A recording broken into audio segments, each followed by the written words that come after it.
आप ये क्या कह रहे हैं? आपने हमें नहीं पहचाना? हमें लंकेश्वर, स्वर्गाधिपति, लंकाधिपति रावण।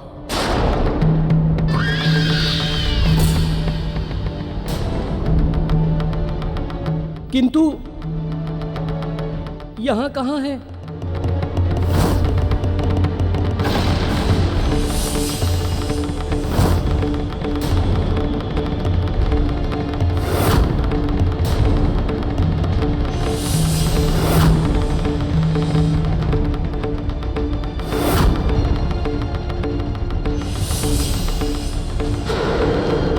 इस पात्र के जल में मेरा प्रतिबिंब दिखाई दे रहा है। रक्ष माता, आपका भी प्रतिबिंब दिखाई दे रहा है।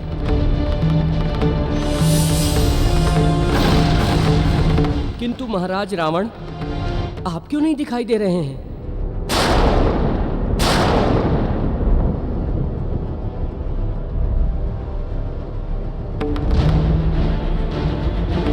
अच्छा, समझ गया मैं।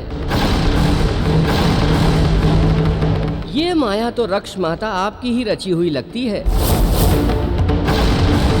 एक रावण वहां कैलाश पर, दूसरा यहां लंका में। रक्ष माता, आपकी तो प्रशंसा करने का मन कर रहा है। नारायण नारायण। नारद जी, बस ऐसा ही कुछ है। अब ये तो अच्छा ही है ना। महाराज रावण की तपस्या बिना बाधा के पूर्ण हो गई और किसी को कुछ पता भी नहीं चला। नारायण नारायण। हर माँ अपने पुत्र के लिए कुछ भी कर सकती है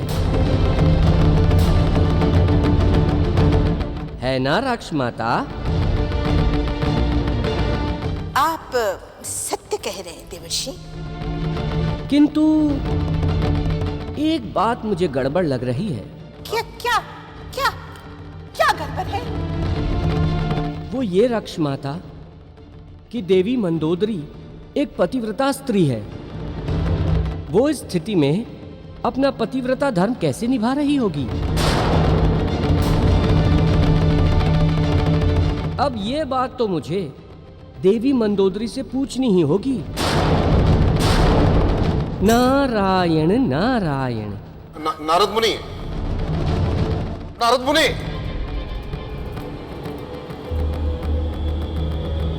यदि देवर्षि ने ये बात महारानी मंदोदरी से कह दिया तो अनर्थ हो जाएगा। ऐसा मंदोदरी ये कभी सहन नहीं कर पाएगी, कभी सहन नहीं कर पाएगी। लंका में ऐसा भूचाल आएगा, ऐसा भूचाल आएगा कि उसे संभालना असंभव हो जाएगा। हमें देवर्षि नारद को रोकना चाहिए। चलो चलो। नारद मुनि, नारद मुनि, नारद जी। देवर्षि, देवर्षि। नारद मुनि। सैनिकों, तुमने देवर्षि को कहीं देखा? नहीं राजमाता, वे तो यहाँ कहीं नहीं दिखाई दिए। जाओ, उन्हें ढूंढो, शीघ्र करो। देवर्षि नारद, देवर्षि। नारायण नारायण। देवी कैकसी, सदैव सत्य ही बोलना चाहिए, अन्यथा एक झूठ को छुपाने के लिए न जाने कितने झूठ बोलने पड़ते हैं। और यदि भेद खुल जाए तो अनर्थ भी हो सकता है। नारायण नारायण। माते, मैं बहुत अधिक चिंतित हो रहा हूं। यदि देवर्षि नारद देवी मंडोदरी तक पहुंच गए तो अनर्थ हो जाएगा। आप महारानी मंडोदरी के कक्ष में देखिए, मैं उपवन में ढूंढ कर आता हूं। ठीक है। नारायण नारायण। देवी कैकसी, माया रचनी आपको ही नहीं आती, हम भी माया रच सकते हैं। नारायण नारायण। देवराजेंद्र एवं समस्त देवताओं, हमने अपने नाट्य शास्त्र में अभिसारिका, विहोतकंठिका आदि अष्टनायिका भेदों का उल्लेख किया है। इन्हीं के आधार पर इस नृत्य नाटिका की रचना हुई है।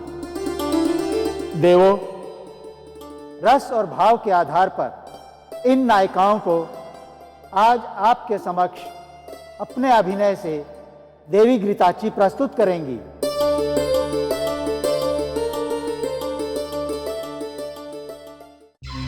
माते, नारद मुनि उपवन में भी नहीं है। हाँ, नारद मुनि तो मंदोदरी के कक्ष की ओर भी नहीं गए और मंदोदरी भी अपने कक्ष में नहीं थी। माते, हमें ऐसा लगता है कि वे अवश्य ही पूजा कक्ष में होंगी और अवश्य ही आदिशक्ति की पूजा कर रही होंगी।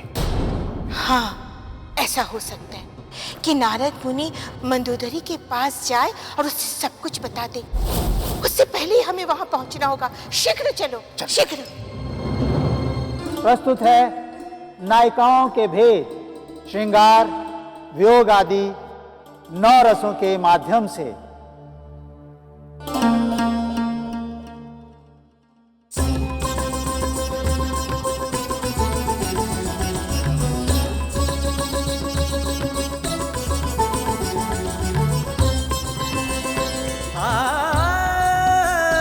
जीवन में नवरस है, जीवन में नवरस है।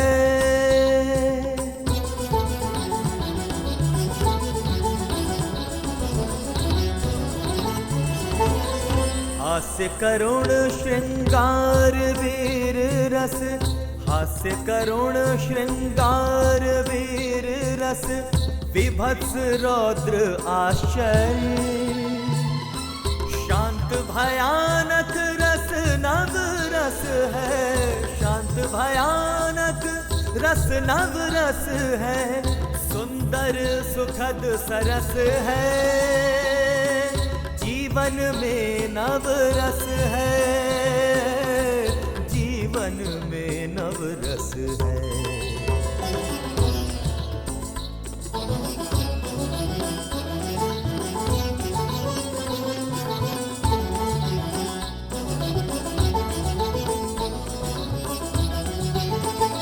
जब मन प्रेम के भाव में डूबे, वह श्रृंगार कहता है, शांत भाव से सुख बरसे जहाँ, शांत का रस बरसाता है।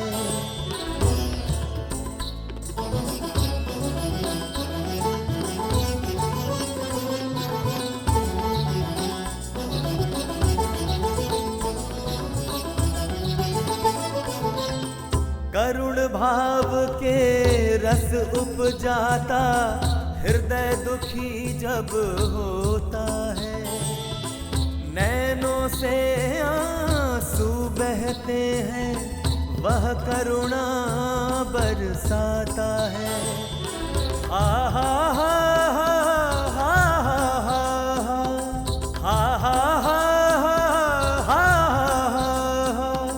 जहाँ हंसे तन मन, हास्य के भाव है दिखते वहाँ पर, होता जहाँ प्रहसन, होता जहाँ प्रहसन।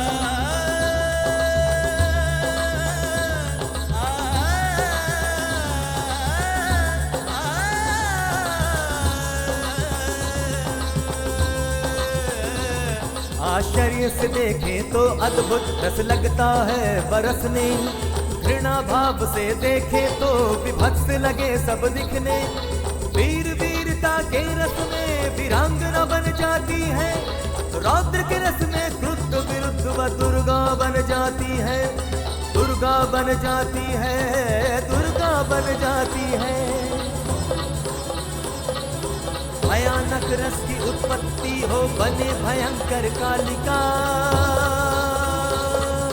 बने भयंकर कालिका, काली विकराल मुंड मालिनी बने देविका कालिका,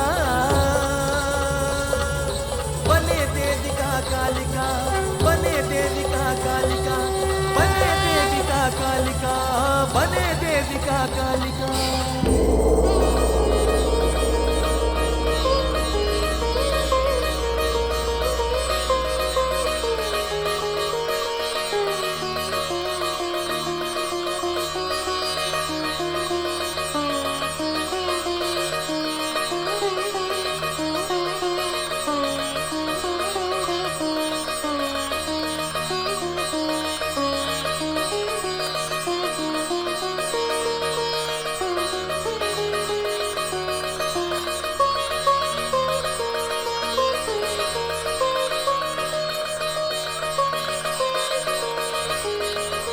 उत्तम, अति उत्तम। भरत मुनि, ऐसा नृत्य और ऐसी भाव भंगिमाएं मैंने पहले कभी नहीं देखी। घृताची के द्वारा अभिनीत ये नायिकाओं के भेद अद्भुत है। आपने इसमें जो नायिकाओं के सभी रूपों की अभिव्यक्ति की है वो अद्वितीय है। आप और देवी घृताची बधाई के पात्र हैं। आप सत्य कह रहे हैं देवराजेंद्र कि ये नृत्य सर्वोत्तम हो गया है। हमने भी नहीं सोचा था कि ये प्रस्तुति इतनी सुंदर बन पड़ेगी। आप सबको धन्यवाद जो आपने नायिका भेद की सुंदर रचना हमें देवलोक में प्रस्तुत करने का अवसर दिया।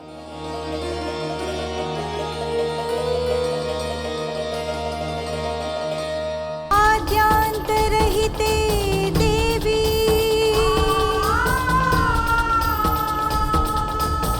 आदिशक्ति महेश्वरी योगजे योग संभूते।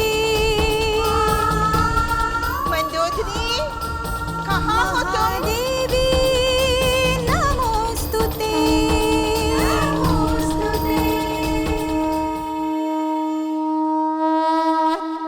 मंदोदरी,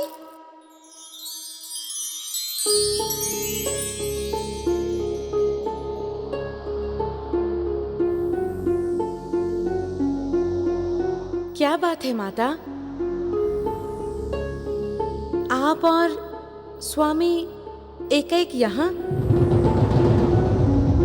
कुछ विशेष? नहीं, कुछ विशेष नहीं। मंदोदरी, वो नारद जी आए थे यहाँ? नहीं तो वो हमसे मिलने क्यों आएंगे? कुछ विशेष बात है क्या? नहीं, कुछ विशेष नहीं। वो नारद जी हमसे मिलने आए थे तो हमें लगा तुमसे भी मिलने आए होंगे। किंतु आप दोनों हमें कुछ विचलित से लग रहे हैं। क्या नारद जी हमें कुछ ऐसा बताने वाले थे जो हमारे लिए अशुभ हो? अरे नहीं नहीं नहीं, ऐसा कुछ भी नहीं। मुनिवर लौट गए होंगे। हाँ। हमें प्रसाद दो।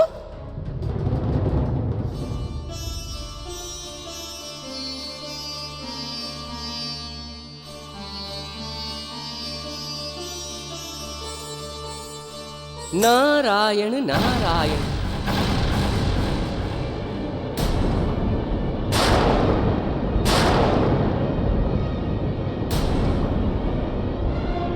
प्रणाम मुनिवर। अब हम कहाँ ऐसे लौटने वाले हैं? हम यहाँ लंका में हों और महारानी मंदोदरी पूजा कर रही हों तो प्रसाद तो हम भला लेके ही जाएंगे ना।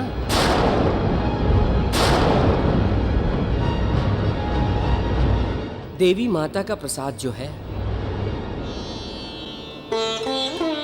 हाँ हाँ मुनिवर, आप जैसा महान भक्त हमारे द्वारा चढ़ाए गए प्रसाद को प्राप्त करे, ये तो हमारे लिए सौभाग्य की बात है।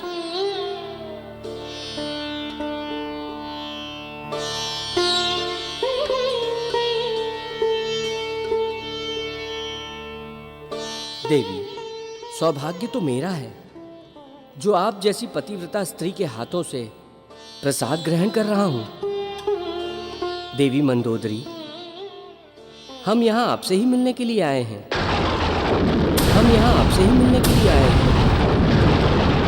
हम यहाँ आपसे ही मिलने के लिए आए हैं। माता ने बताया था हमें कि आप यहाँ आए हैं। फिर हमें लगा कि आप हमसे बिना मिले ही चले गए हैं। अरे नहीं नहीं देवी, हम तो आपकी पूजा समाप्त होने की प्रतीक्षा कर रहे थे। मुनिवर, कोई विशेष समाचार है क्या? देवी मंदोदरी, संपूर्ण संसार में इस समय आपके समान कोई दूसरी पतिव्रता स्त्री नहीं है। इसीलिए मैं आपसे कुछ पूछना चाहता हूँ।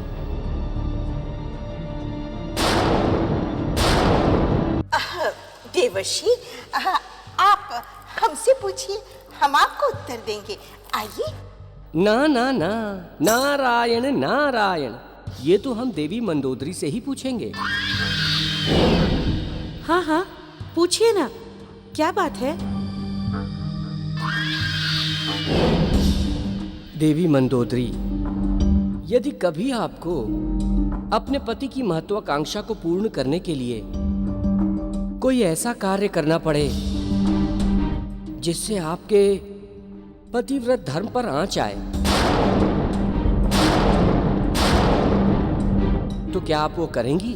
देवर्षि, एक स्त्री, चाहे वो विवाहिता हो या कुंवारी, लाज ही नारी का आभूषण होता है।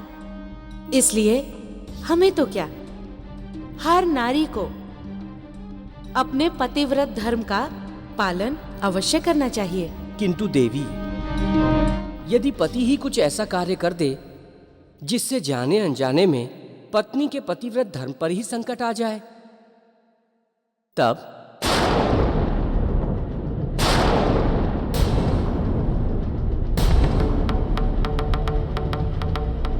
पति का स्वयं का निर्णय कुछ भी हो, किंतु एक स्त्री को अपना पतिव्रत धर्म कभी नहीं छोड़ना चाहिए। वो अपना जीवन त्याग देगी, किंतु अपने धर्म पर छोटी सी भी आंच नहीं आने देगी।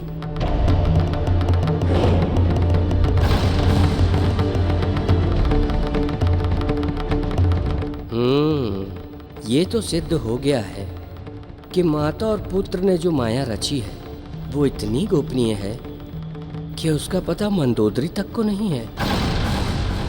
इसे इस सच का पता नहीं है कि जो इसके सामने खड़ा है वो इसका पति ही नहीं है। मुनिवर, क्या हुआ? आप किस सोच में डूबे हुए हैं? देवी मंदोदरी, मैं ये सोच रहा था कि माया महाठगनी होती है।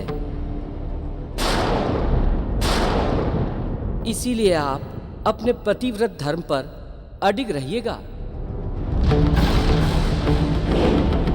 क्योंकि कभी कभी माया ऐसा भ्रम उत्पन्न कर देती है कि कुछ पता नहीं चलता कि कब कौन कहां अपने धर्म से पतित हो जाए।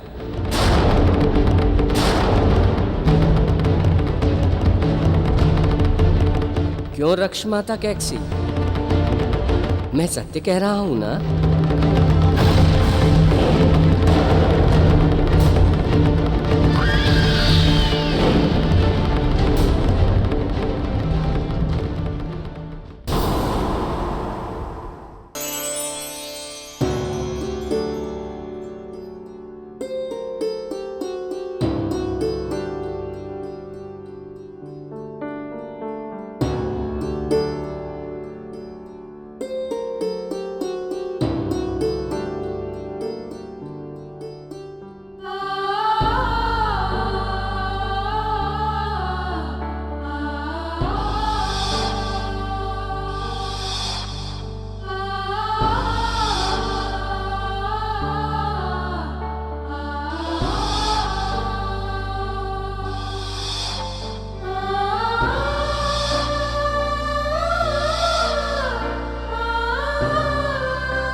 मेरे प्रिय घुंघरूओं, आज अंतिम दिन था जो तुमने मेरे पांव में बंधकर मेरे जीवन का सर्वश्रेष्ठ नृत्य प्रस्तुत किया। कि तुम्हें जानती हूं, आज के बाद मैं तुम्हें कभी नहीं पहन पाऊंगी। मुझे क्षमा करना। देवी, प्रणाम गुरुवर। सौभाग्यवती भव। देवी घृताची, आज जो अद्भुत नृत्य आपने किया है उससे तो हम स्वयं विस्मित हैं। ऐसा नृत्य महादेव के सिवा कोई कर ही नहीं सकता। हम आपके गुरु से मिलना चाहेंगे। कौन है वे? हम उनसे भेंट करना चाहते हैं। गुरुदेव, हमारे वे गुरुवर एक नन्हे से वानर बालक है। मारुति नाम है उनका। आश्चर्य है, एक बालक, वो भी वानर, और ऐसा अद्भुत नृत्य। कहाँ है आपके गुरुदेव? गुरुदेव, वो इस समय कहीं नंदनवन के समीप होंगे।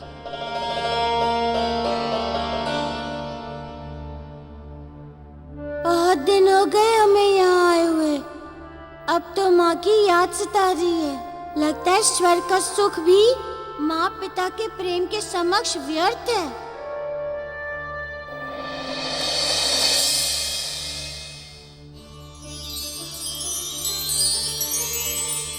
प्रणाम मुनिवर।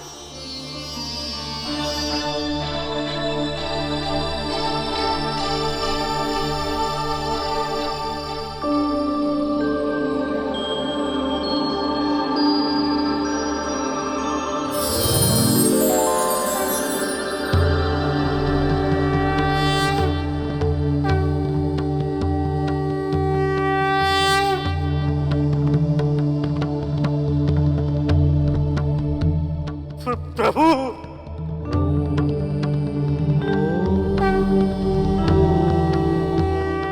हे नटवर, हे नटराज, हे समस्त कलाओं के स्वामी, आप यहाँ हैं और मुझ अज्ञानी को ज्ञात ही नहीं। मुनिवर भरत, ऐसा कैसे हो सकता है कि हम यहाँ हों और आपको ज्ञात ना हो? प्रभु, ये तो आप ही का आशीर्वाद है जो आपके दर्शन हुए। अन्यथा मुझ जैसा तुच्छ प्राणी कितनी भी सिद्धियां, कितने भी तपोबल क्यों ना प्राप्त कर ले, आपकी इच्छा के बिना आपको पहचान ही नहीं सकता था। प्रभु, आपके दर्शन पाकर मैं धन्य हो गया। प्रभु, मैं धन्य हो गया। मुनिवर भरत, आपके द्वारा बनाया गया यह नाट्य शास्त्र और अष्टनायिका भेद इतने श्रेष्ठ और ज्ञानवर्धक हैं कि इनके कारण आपकी कीर्ति युगों तक अक्षुण्ण बनी रहेगी। प्रभु, आपके कारण मेरे नाट्य शास्त्र को देवलोक में सम्मान मिला और आज आपने आशीर्वाद देकर मुझे और इस नाट्य शास्त्र को अमर कर दिया। प्रभु, अमर कर दिया। आपकी असीम कृपा है प्रभु, आपकी असीम कृपा है।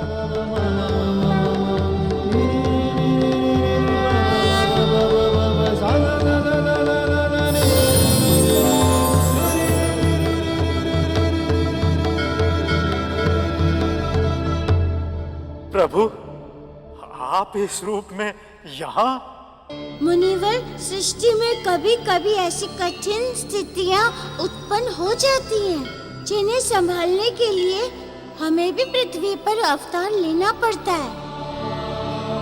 ये हमारा 11वां रुद्र अवतार है।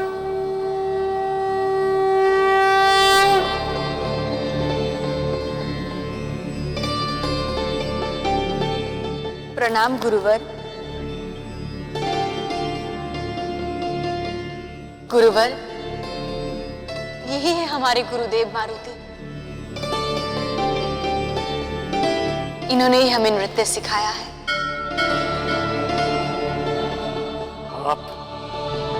आप बड़ी भाग्यवान हैं देवी, जो आपको इन्होंने स्वयं नृत्य सिखाया। और ये नृत्य संसार में इनके सिवा कोई और सिखा भी नहीं सकता था।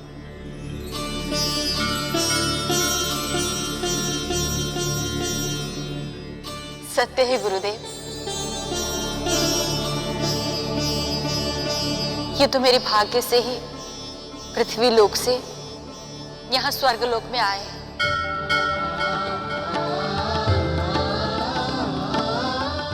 गुरुदेव, आपके गुरु दक्षिणा के अनुसार मैं विश्वकर्मा देव को अपने पति के रूप में स्वीकार कर लूंगी। आपके गुरु दक्षिणा के अनुसार मैं विश्वकर्मा देव को अपने पति के रूप में स्वीकार कर लूंगी।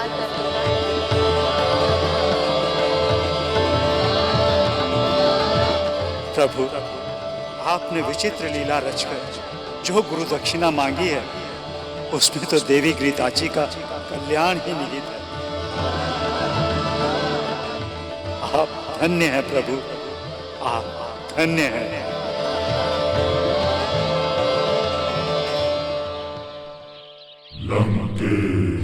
शंभू,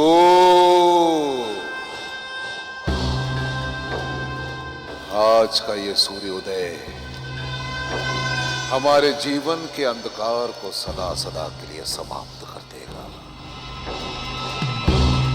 आप हमारे साथ कैलाश छोड़कर लंका चलेंगे और आपके लंका पहुंचते ही हमारी लंका अजय हो जाएगी और हम इस संसार के सबसे शक्तिशाली बन जाएंगे।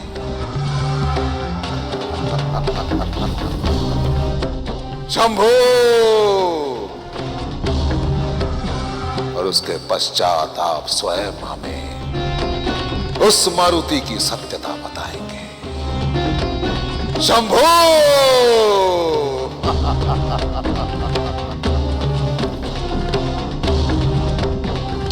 शंभू!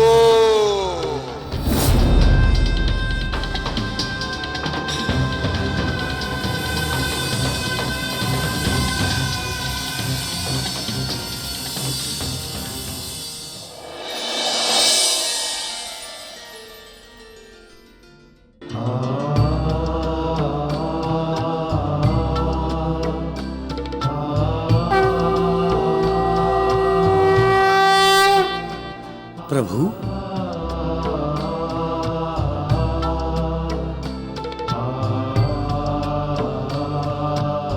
हनुमान जी, प्रभु, आप यहाँ?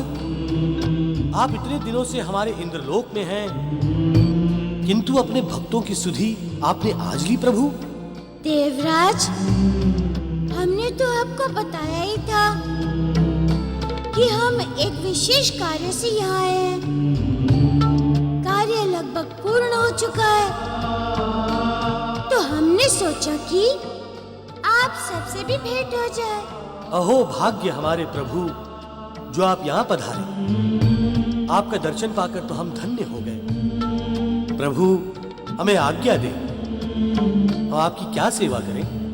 इंद्रदेव, हम यहाँ देवी घृताची को देव विश्वकर्मा से मिलवाने के लिए उन्हें लेने आए थे।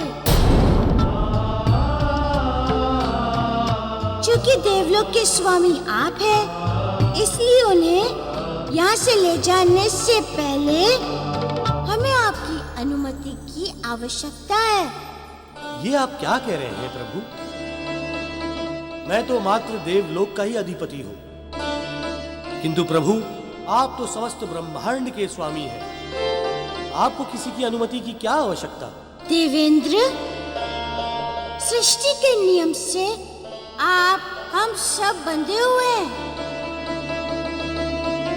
अतः आपकी अनुमति से ही हम उन्हें यहाँ से ले जा सकते हैं। जब देवी घृताची पृथ्वी लोक पर विश्वकर्मा जी से मिलेंगी, तभी विश्वकर्मा जी श्राप से मुक्त हो पाएंगे और तब नल और नील के जन्म का आधार बनेगा। प्रभु, देवी घृताची को आप प्रेम से ले जा सकते हैं, किंतु विश्वकर्मा देव को पृथ्वी लोक पर भटकने का श्राप मिला है। विश्वकर्मा, तुम्हें देव शिल्पी होने का बहुत अहंकार है ना? आज से तुम देव शिल्पी विश्वकर्मा वाला जीवन भूल जाओ। तुम्हें कुछ याद नहीं रहेगा, तुम्हें कुछ याद नहीं रहेगा। बस तुम बानर बनकर पृथ्वी लोक पर मुक्ति के लिए भटकते रहते। उस श्राप के कारण विश्वकर्मा देव पृथ्वी वासियों की भांति अल्प आयु वाले साधारण प्राणी हो गए हैं, जबकि देवी घृताची देवलोक की वासी होने के कारण कल्प समाप्ति तक के लिए अमर है। इसलिए प्रभु, ऐसी स्थिति में उन लोगों का मिलन कराना अनुचित ही नहीं, अपराध भी।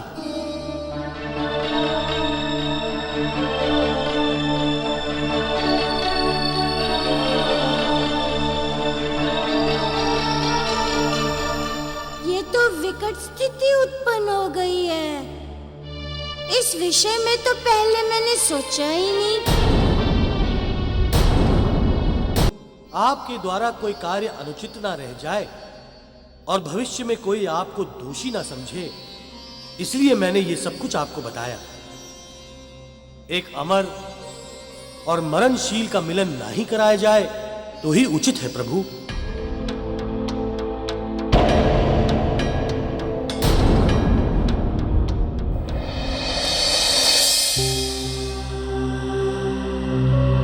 महादेव, आप अपने नाम के अनुरूप ही भोलेनाथ हैं। आपने रावण को वरदान तो दे दिया, किंतु इसके परिणाम के बारे में तनिक भी नहीं सोचा। रावण महाअधर्मी है।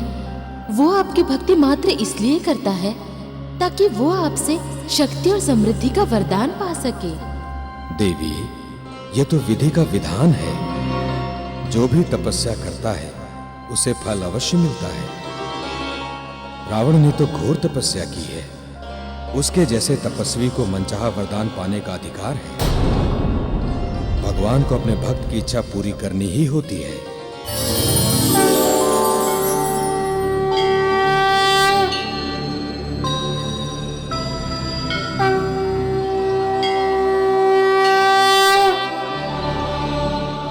प्रणाम महेश्वर।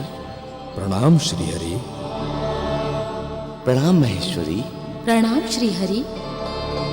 हमें लग रहा था आप अवश्य आएंगे। महादेव, आप तो कैलाश छोड़कर लंका जा रहे हैं, और ये बात तो सभी जानते हैं कि लंका का राजा रावण हमें अपना घोर शत्रु मानता है। इसलिए हमने सोचा कि आपके दर्शन ही कर ले। मैं आपसे एक निवेदन करने आया हूं। अवश्य श्रीहरि, आपका निवेदन हमारे लिए आदेश है। बताइए, क्या आदेश है लक्ष्मीपति? देवादिदेव, रावण की ही तरह भारतवर्ष की पुण्य भूमि पर आपके सहस्त्रों भक्त हैं, जो आपका एक दर्शन पाने के लिए वर्षों से पूजा आराधना करते हुए आपकी प्रतीक्षा कर रहे हैं। जब आप लंका चले जाएंगे तो वो आपके दर्शनों से वंचित रह जाएंगे। इसलिए प्रभु, मैं चाहता हूं कि आप आकाश मार्ग से न होकर धरती मार्ग से जाएं। मैं चाहता हूं कि आप आकाश मार्ग से धरती मार्ग से मैं चाहता हूं कि आप आकाश मार्ग से न होकर धरती मार्ग से जाएं। मैं चाहता हूं कि आप आकाश मार्ग से धरती मार्ग से जिससे आपके सभी भक्तों को आपके दर्शन प्राप्त करने का सुअवसर प्राप्त होगा। उससे उन सब का कल्याण होगा।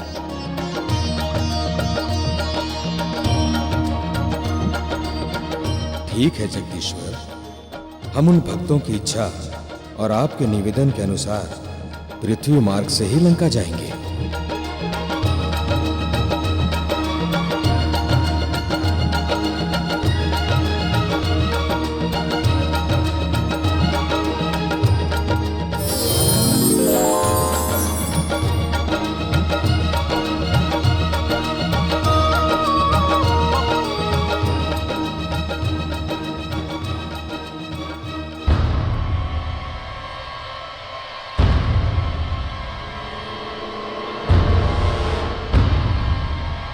शंभो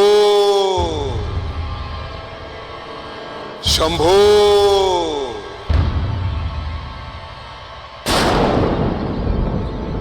वहीं रुक जाओ रावण, वहां से एक कदम भी आगे मत बढ़ाना।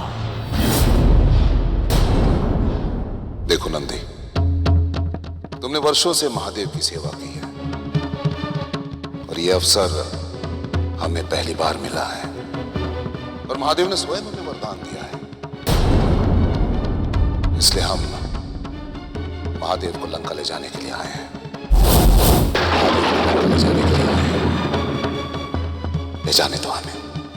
नहीं रावण, तुम महादेव को यहां से नहीं ले जा सकते। हमारा भी उनके ऊपर अधिकार है। हमें महादेव के वरदान से कुछ लेना देना नहीं। तुम यहां से महादेव को नहीं ले जा सकते। इसका अर्थ यह हुआ कि तुम महादेव के वरदान की अवहेलना कर रहे हो।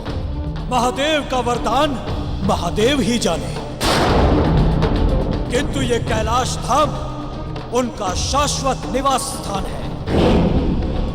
इसलिए तुम तो क्या, हमारे होते हुए महादेव को यहां से कोई भी नहीं ले जा सकता। इसलिए तुम तो क्या, हमारे होते हुए महादेव को यहां से कोई भी नहीं ले जा सकता।